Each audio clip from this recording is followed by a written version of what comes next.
the How We Do Digital Ministry podcast. I'm your host, Charlotte Elia. On this podcast, we talk to leaders who are out in the world engaging folks through digital ministry. Today, I am delighted to have Nathan Webb with me. Nathan is the pastor of Checkpoint Church. Thanks so much for being here, Nathan. Yeah, thanks for having me. Yeah. I just want to start with asking you to kind of tell us the story, introduce us to Checkpoint Church, please. Sure. Checkpoint Church is a church plant out of United Methodist Church here in the Western North Carolina Conference of the United Methodist Church. And so what that essentially means is that I went to the conference and I told them that I had this idea and this vision for a church for nerds, geeks, and gamers, and they let me get away with it. They said, sure, let's try it. Let's see how this goes. So all this started back at the very beginning of the pandemic. I literally pitched this idea in, I think, January or February of 2020, and then we all know where things went from there. Yeah. So a pretty crazy coincidence of timing there. But I went to my conference church development leader there at the time, pitched this idea. I said, I see the benefits of Twitch. I see the benefits of Comic-Con. And I think the church has so much to learn from nerds, geeks, and gamers. And that was my leadership pitch. But then my evangelical pitch was, we're also not reaching these people. We're not doing our due diligence to reach the nerds, the geeks, and the gamers, because I'm all three of those. And if I wasn't a PK, I don't think I would still be in the church. So I said, this needs to change. Something's got to give here, and we need to see what we can do to reach these folks. And the church development leader said, let's go for it. And so now here we are, full 2 years later, figuring things out, learning a lot of failures, a lot of successes, a lot of bumps in the road, but also a lot of exciting steps upwards. We've had a great time learning and figuring out what this is going to look like. Whenever I first came up with this idea, I mentioned that I wanted to do something on Twitch, but that I wasn't really sure if we were going to be an online church or if that was just going to be a model of evangelism that we were going to utilize. And then we were going to have kind of a like coffee shop or a game store, like a used game store in a town or whatever. And so they appointed me to this little town called Denver in North Carolina. And the intention there was to kind of grow with this area and to do a real brick and mortar church plant. And I don't know if it was the wisdom of the conference or if they were just kind of a wink, wink, nudge, nudge, or what it might have been. But I don't think the intention of them was for this to ever be a brick and mortar thing. They knew that this was probably going to take some digital wings, and maybe COVID actually wound up helping us along that process. I think that we had some benefits, some setbacks because of it. On one hand, everybody was in their homes, so that's nice. But on the other hand, there was a lot of competition online. So it was kind of like one of the best times, but also one of the worst. So we took some time, and at the very beginning, just kind of threw everything at the wall to see what stuck, and discovered that is what leads to burnout. And so we didn't do that anymore, and instead chose 3 major platforms. Okay. And so we've discerned ourselves down to a discipleship pathway of 3 different platforms. We start on Twitch. That's where we meet people for the first time. In church planner lingo, I like to call that our coffee shop.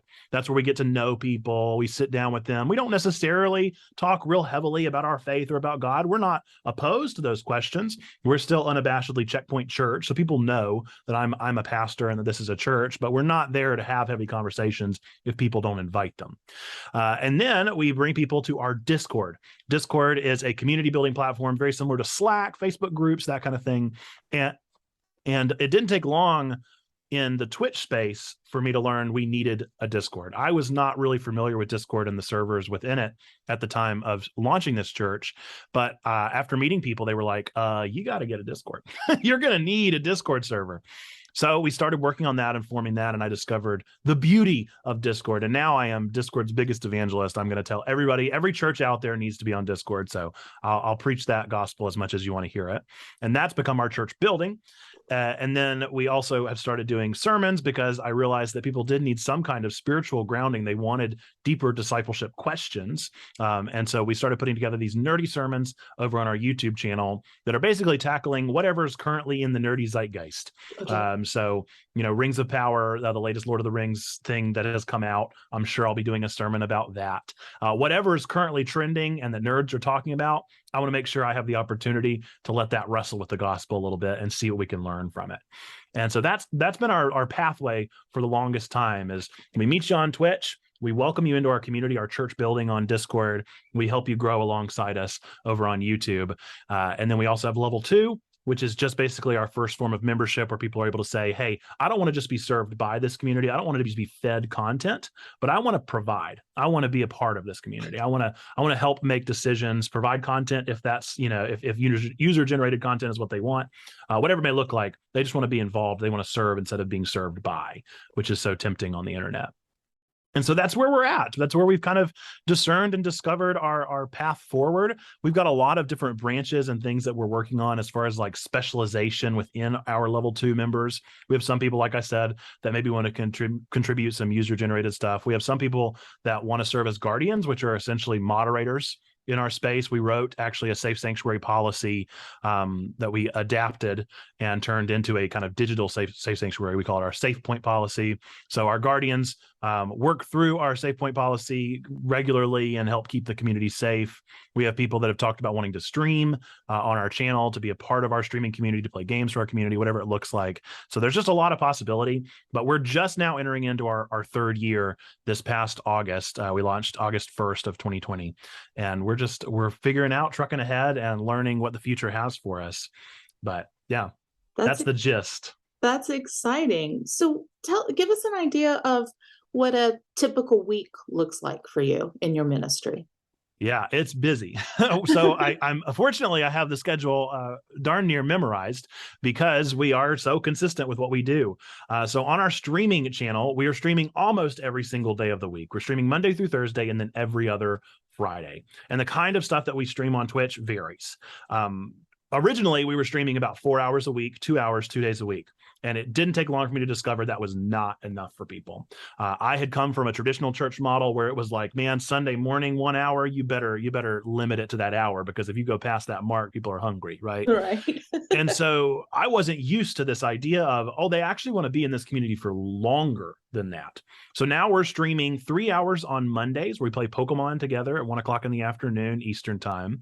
Tuesdays is actually what we call Varia Tuesdays, where I let people pick what game we're going to play from our Discord community. That just kind of encourages them to kind of be a part of that.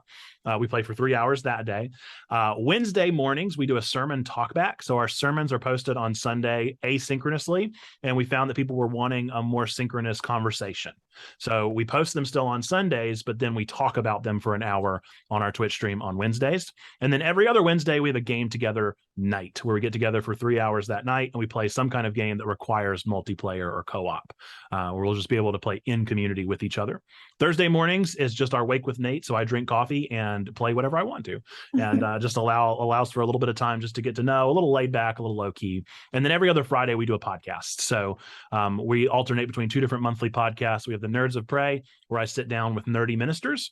And then we have what's called the Level 2 podcast, which is where our people that are serving this community get to kind of come together and serve in that way to create that user-generated content for the community. That's our Twitch stream. But then what I always tell people is our Discord is even more active than that. Our Discord is what I would call a kind of neo-monastic community. It's active literally 24/7. There is no time of day where there's nobody on the Discord. We have people from across the country, but ultimately, we have people across the globe joining us, but drastically across the country, we have people from all of the time zones hopping in at different times of day, contributing to a prayer request channel, or just talking about the latest anime or manga or TV show or comic book they're reading, whatever it may be. We have all sorts of channels for people to participate in.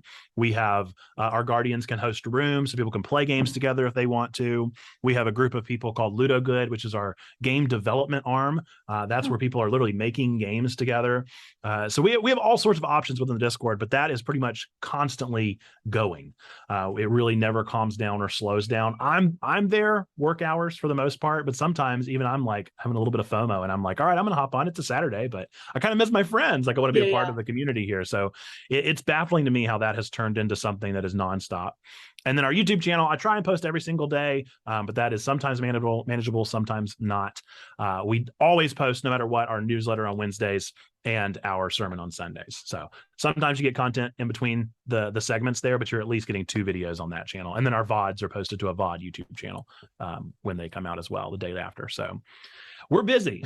We're busy. We got a lot going on. And this is just the taste of what we're getting started with, really. Nathan, when you say we're busy, how many people are we talking about? Are you solo staff, or what do you have for support here? So I am solo staff with the exception of we have a contracted editor. So we have an editor who works with us for our sermons. I was doing those at the beginning, but it was just proving to take way too much time. Yeah. And so that's my big piece of advice, by the way, for any pastors out there that are heavy on the video content. Hire an editor. That was actually like the first piece of advice that I got from somebody outside of the church on YouTube was like, once you start generating any income at all on YouTube, hire an editor first. That's the first thing you need to do. It doesn't matter how good you are at editing. You need to be the content creator. So hire an editor. That's my big tangent there for anybody listening. Plus, it just encourages more editors to get work, and I like that as well. So yeah, that's basically it as far as the staff is concerned. As I mentioned, our level 2 is kind of that first step of people that are also serving this community. Sure. So we're always looking at ways to allow them to plug in and to serve in this community. But admittedly, that's kind of hard to figure out whenever you're like, what should level 2 contribute? What should they not? How should they be encouraged to equip? And then what stuff would they just not want to do because it's boring? Some of the behind the scenes stuff just outright is boring. But so much of it is automated at this point that provides. That's kind of my other staff member is automation, an app called Descript. If you've never used Descript, another highly recommended application, because that's the only way I get a lot of things done. But our level 2 member is given the opportunity to participate, and we have about 20 people there that are kind of our leadership, if you would. These are people that are wanting to serve in this space. That's awesome. All right, let's go back to the evangelism you got going on. Tell churches about Discord. What is it? How can they use it? Why do they got to get it? Yeah, well, Discord is it's just so robust and customizable. So if you are on Facebook, if you're wanting to reach Facebook people, if you're wanting to reach Facebook aged users, right, then Facebook groups is the closest thing that you're going to get.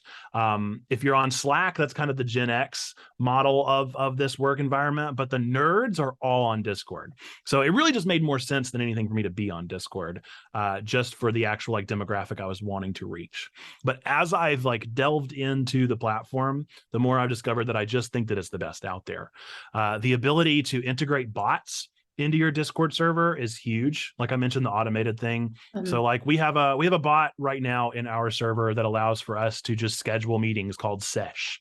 So I can ping Sesh and just say, hey, set up a meeting for such and such day at such and such time. It'll put together a calendar embed that people can click on and say, I want to be at that meeting. It'll ping them a reminder. That's all stuff that I don't have to do. Yeah. So it's just more customization, more ability to do that. I also find that it's a really well moderated platform. So like Facebook, for instance, they're going to have their own moderation tools, but for the most part, it's really just controlling who you can let in and how you can kick people out. Whereas Discord has a lot of different things that are built in to help.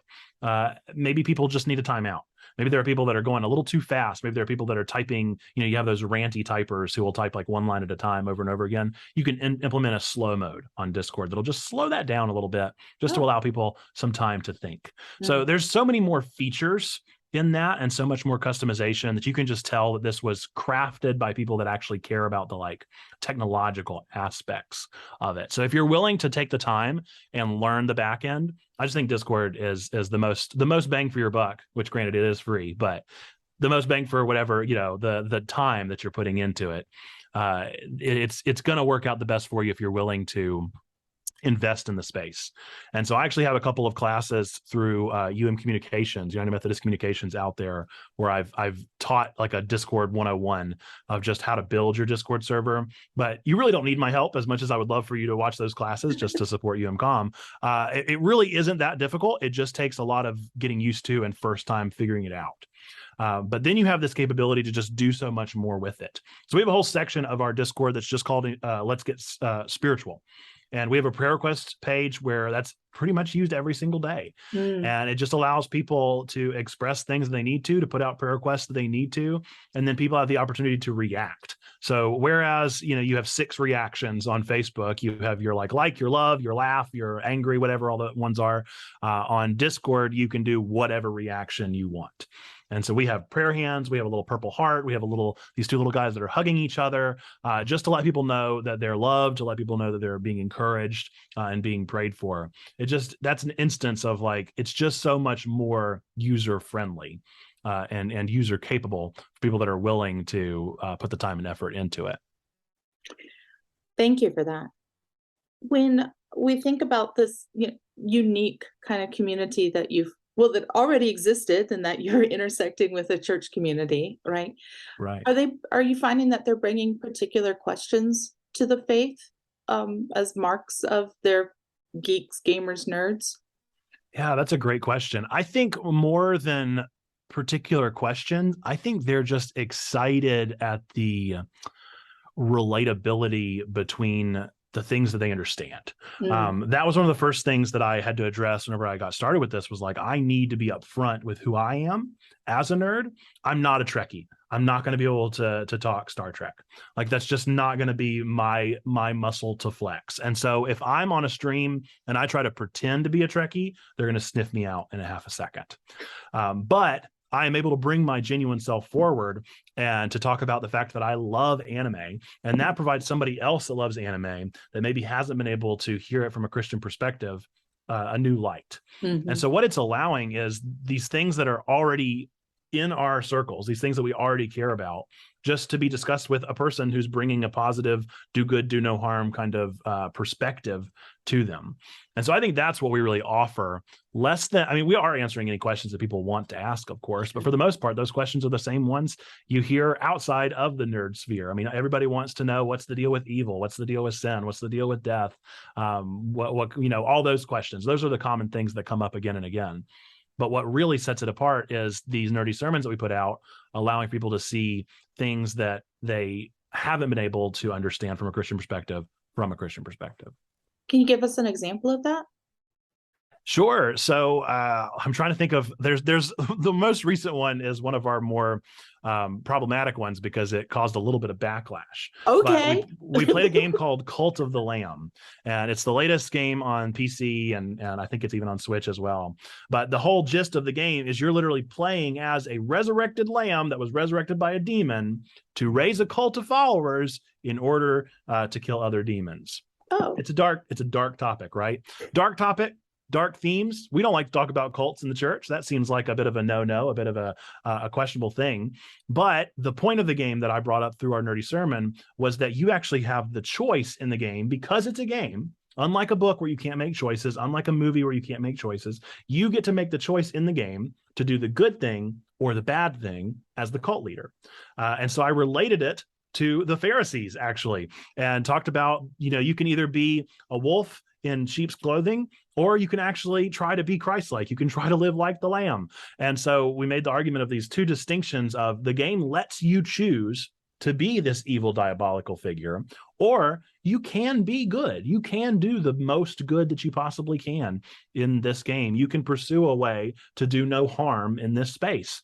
And so I did. In my playthrough, I found myself making more and more of the best possible decisions. I would, any of my followers that would die, I would bury them, and we would have a big funeral for them, and we'd celebrate them. We'd lay flowers at their grave. And I would always, the game gives you options to give people terrible meals or good meals. And if you give them terrible meals, it degrades them and it makes them work harder. But no, I give them the good meals because of course I do. And so we find the way to pick the best possible option within this game. And it just provides a really interesting analysis of these two perspectives of humanity, of good and evil, and what we ultimately will do with them. And so that's just one instance of this game that's already trending in Christian spheres because people are saying it's of the devil, because it's literally called Cult of the Lamb. And instead, allowing us to see it from a light that might point some kind of glory to God. So that's the redemption happening, is that I'm taking this media that's already being seen in a negative light and allowing even that media to point towards some kind of relationship with God or some kind of betterment with ourselves. Cool. What do you envision becoming in the next 3 to 5 years, or happening? What would you like to see happen with Checkpoint Church? That's the great question. I am a big proponent of connection and collaboration. And whenever I first got into checkpoint and into the nerd church and these nerd streamers out there, I discovered that I wasn't alone because, of course, no idea is truly novel. And there were actually a lot of other organizations out there that were reaching nerds, geeks, and gamers. There are organizations like Love Thy Nerd, Game Church, Jate Live, and Lux Digital. There are just church after church after church that's doing this exact same thing. And so that all at once was very humbling, right? But also very exciting because I realized the potential that we have in connection and collaboration. There's already some ground being tread here and some relationships being built. And so we have the opportunity to tread this new ground in a way that might build up the body of Christ even bigger than it is. And so what I see as being a future for us is to work better in connection, to work smarter, not harder, and to collaborate with the other Christian communities out there to encourage other streamers, to encourage and boost them up, to support their communities, to love on them, to continue to encourage and tell people about these other possibilities. There's so in the UMC, there's this website called Find a Church where you can type in your zip code and it'll say, here's the closest UMC to you. And I would love to see the possibility of a findastreamer.com, right? Where you have the ability as a Christian to come forward and to say, hey, I'm really wanting some kind of stream right now. I'm wanting some kind of community. You type it in and it shows you a list of everybody who is a family-friendly, encouraging, positive streamer that is live right now. And you can go and click on whoever you want. And it just allows for so much more engagement and so much more of a bigger sense of community. Because I think that's what really sets the internet apart, is that the biggest communities out there are just that. They are communities. They are people that have found a niche. So I grew up I'm very much a YouTuber in my heart of hearts. I follow so many YouTubers out there. I've been following them forever and ever, and they have millions upon millions of subscribers on YouTube. And that is a community. I will drive to the middle of nowhere to go and see, insert random YouTube band here on a live tour, along with thousands of other North Carolinians that found them on YouTube. And that's a community that I'm personally a part of. And so as the church, I think that's something that we should be pursuing as well. How can we connect our community to make these online communities as big as these others, to continue connecting with one another? And so there are some organizations out there that have this explicit purpose, like Armor of God Esports is one that's really working on connecting different communities together. And then XGN Ninja, Christian Ninja is another one who's working on getting people together and forming these communities. So it's just a matter of continuing to pursue that connection and collaboration, and hopefully bringing the most humble heart we possibly can forward so that we might be able to work together instead of against each other.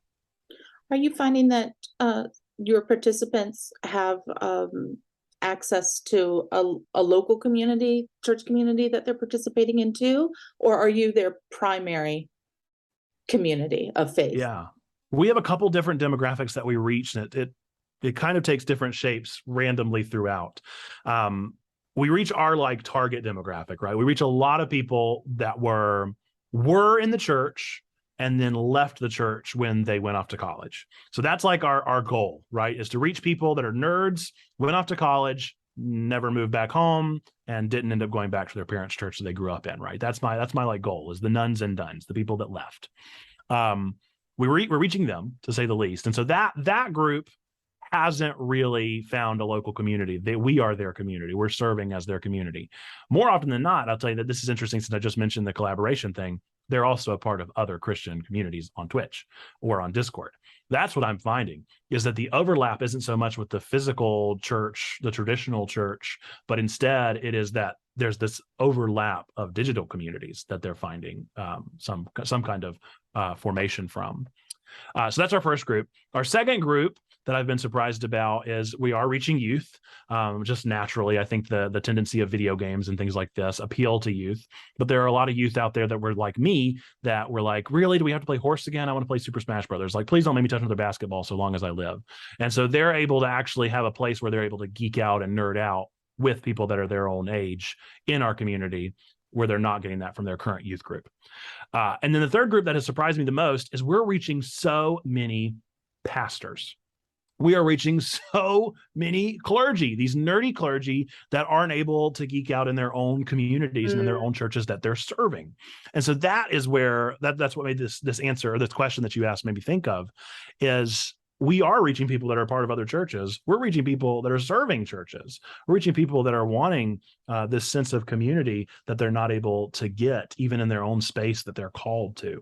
And so that's been something that's been really intriguing to me, is what does it mean to reach this group of people that are in a local church and that are arguably serving it, if not being paid to serve it? What does it mean to serve them, to lift them up, and to allow them a space in this community in that way? So, yeah, we definitely are, but it's just a matter of what does it look like to serve them, considering this. Yeah. Wow. That's great. That's wonderful. It's been exciting. We all have to geek out a little bit, right? That's right. The things that are important to us. And wow.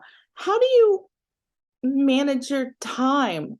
I mean, considering that this is an intersection, this is something you're so excited about. I mean, we could all feel it, but this intersection of both the things that you love, let's say entertainment wise or recreationally wise, how that actually intersects with your work. Yeah. Are there boundaries there now, or? Yeah, there have to be, right? There have to be. I think that's been the trickiest part about it. On one hand, I'm incredibly fortunate because I have a wonderful wife. My spouse is somebody that will hold me accountable and is somebody that does a really good job of like, all right, Nathan, it's 5 o'clock, turn it off, like it's time. And so it does a really good job of making sure that I do that. And I think that we've had plenty of conversations around that, because I mentioned I'm a pastor's kid. So I've seen this firsthand. I've experienced this firsthand. Not only that, my dad was the second pastor at a church plant. And so he's somebody that has literally given too much time sometimes, right? So I got to see him give too much of himself and not enough to us. And I love my dad. That's not a knock against him, but it's just a reality that I got to experience. And so I was able to learn from that, and then also tell my spouse about that. And so she's able to help hold my feet to the fire as well. So on one hand, that boundary really hasn't suffered much. I'm pretty good at turning it off, pretty good at setting a calendar. Thank God for technology, because Google is right here next to me. I'm literally looking at my calendar on this third screen. So I always have my calendar up. I always know, all right, hey, that time ends at 5 o'clock. So that's when it's done. So that hasn't been a hard part. The latter thing that you mentioned is the more challenging one. I love video games and I love anime, and I can't just always be doing them for work. That has been probably the biggest challenge to work through. What I've had to do is just give myself permission to play a game or to watch a show, and for it not to be a part of Checkpoint. It just has to be. I have to allow myself that gift of this is a thing that's just for me. Fortunately, because I've kind of set the standard of being in the zeitgeist, it allows me to play things that are not trending. So games that I might want to play, like I really love the Ace Attorney games. They're games where you get to play as a lawyer named Phoenix Wright. And I get to play those games and not feel any kind of guilt for not talking about them as a pastor, because they're 15 years old. Nobody's playing them really anymore, except for the small niche that might still be in that realm. So I don't have to worry so much about that with like games that I want to play from my backlog. What is tricky is like coming up in a couple of months, the new Pokemon is going to come out. I'm a big Pokemon fan. And so what do I do if the new Pokemon game comes out and everybody wants to watch me play it on stream, but I want to play the game? Do I need to wait until next Monday to play another 3 hours of this game? That's hard for me. And so that's been the real challenge, is like, do I need to ask permission to play these games off stream? I think not. I don't think I need to do that. I think that I need to give myself that permission to allow my free time to still be my free time, and to not be held captive by the time that I am promising and the time that I am giving in this community. Because at the end of the day, it's the community that makes the difference. If somebody wants to go find someone playing Pokemon, it's the internet. They can find somebody playing Pokemon. And so people are not there to watch me play Pokemon. They're there to hang out in this community and be a part of this community that we're forming. And so acknowledging humbly that it's not about me has been the biggest impact, to know that this is about Checkpoint Church. This is about the community that's forming around this thing. I'm playing this game because I love this game, because it's something that I can do for 3 hours and keep up a conversation. Right. But it's not about the fact that I'm playing this game. It's about the fact that we're playing this game in community, or we're having a discussion in community, or that we're just hanging out together while this is in the background, whatever it looks like. It's kind of like keeping up with my coffee shop parallel. It would be like saying I can't go to that coffee shop, or I can't drink coffee without having my pastor hat on, which just doesn't make any sense, right? And so if you move the parallel over, it totally doesn't work. So it just comes down to acknowledging the fact that it's not all about me. It's not even all about the game that I'm playing, or the fact that I'm the one playing it, but instead it's the fact that while we're there in that space together, we're getting to know each other better, we're getting to love each other better, and we're getting to serve one another in that time. Thank you. We are almost out of time, Nathan. So I want to ask one last question, if I may. And that is, as somebody who is living and breathing in this digital sphere, doing ministry there and connected with so many other people doing it, and it's kind of centered in that conversation around digital ministry, I wonder, what you're seeing is lay of the land as far as what's exciting you, what might be emerging, I'm going to leave that kind of more open, but what you might be geeking out otherwise in digital ministry right now. Yeah, I'm always excited by the possibility of people realizing the importance of streaming and of live content and of synchronous content, because I think we've gotten to this mindset of like, all right, you have your church experience that is online, maybe it's streamed, whatever it may be, but you have your single camera set up here, and you have your worship service going on here, and you record that and you post it to YouTube and you share it out and you say, here's our latest sermon, right? And that's been the status quo. But because of COVID, maybe just because of technology, we've had our kind of third eye opened to the possibility of live streaming engagement. We've realized that it's not enough to just stream our services. Mm-hmm. It's not enough to just put up our video on demand after the fact of our sermon, but instead that what people are wanting is they're wanting a community to be a part of. They're wanting to be engaged in the chat. They're wanting to be interacted with. I think that's what makes Twitch such a natural extension of this, is that it's about games. People want to play games together. And so my big thing, whenever people ask me like, what can we do to spruce up our Facebook Live, or what can we do to make our live stream better? I always say, hey, sit in front of a camera with your spouse or with another staff member or with another friend and play a game. Just play a game with them, because that's going to allow for people in the chat or in the congregation or in the audience, however you want to refer to them, it's going to allow for them to take that step beyond just being a viewer into being a participant, into being a part of this thing. And so that's the big thing that I found has been setting Twitch apart for so long, and that the church has just totally missed the point of. We have the ability to engage with people. We have the obligation to engage with people. Whenever you're in a church sanctuary, whenever you're in a worship service, you are being engaged with. And so the big question for me is, what are we doing? How are we engaging? And we're continuing to figure out what that looks like. And so I'm excited for the possibility of people smarter than me, people more creative than me, people that have more time for other things than I do, just to be another voice in this crowd that's figuring out, what does it look like to engage an online church? What does it look like to interact with the digital church? I think that is the future of the church. I think we're going to have to get past our 1 hour on Sunday mentality. Mm-hmm. We're going to have to realize what I realized at the beginning of this thing, that people want so much more than that. That even what I'm streaming right now, I'm streaming, I don't know, up to 20 hours a week, and people are still that's not enough. Yeah. People still want more. We have these 8-hour charity streams once a quarter, and whenever we wrap up, I'm exhausted, and people can keep going. There are people that want more. I know I mentioned earlier, Jate Live is another streamer out there, and he streams at like 12-hour segments. So people are streaming all day long, and the people still want more. There is this desire for engaged community that the church should be providing. We should be engaging in this community. We should be in this place. We have the critical mass. We have the people. We have the servant hearts. We need to think on what does it mean to engage, and what does it mean to allow for people to feel fed in that way. What can the church provide that's currently being provided by people that may or may not be providing the best possible way forward? But we offer something different in a relationship with Christ that we should be doing in the same way these other people are. Nathan, thank you so much for joining us today and sharing your story and your experience. And wow, where do you want to be found online? Sure. So there's a couple of different places to check us out. You can always find my personal stuff on nathanisbusy.com because Nathan is busy. But then if you want to find out more stuff about Checkpoint Church, you can find out checkpointchurch.com. All the information should be there. Linktree /Checkpoint Church is another great place to find all of our different links and our various places that we go. If you are a digital pastor, which I assume most of the listeners of this podcast are, our newsletter is probably the best place to find out information about what we're doing, what we're trying.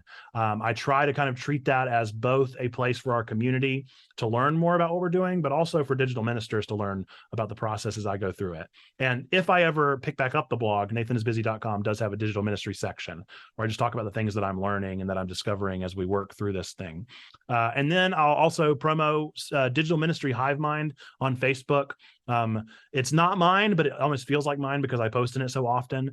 But it's just a thing that was started up by some digital ministers back at the beginning of COVID, just to kind of collaborate and work with one another. I would love to see that become a more collaborative environment. Currently, it's really just a self-promo place, which is fine. But I would love for it to turn into something that really allows for people to have deeper conversations and to ask better questions of each other and to learn from one another. So that's just a couple of different places that you can find me pretty regularly. Okay, great. So we'll have those links in the show notes and on the blog page there. Thank you again, Nathan. I really enjoyed this conversation. Thank you to everybody listening. And until next time, peace and blessings to you all.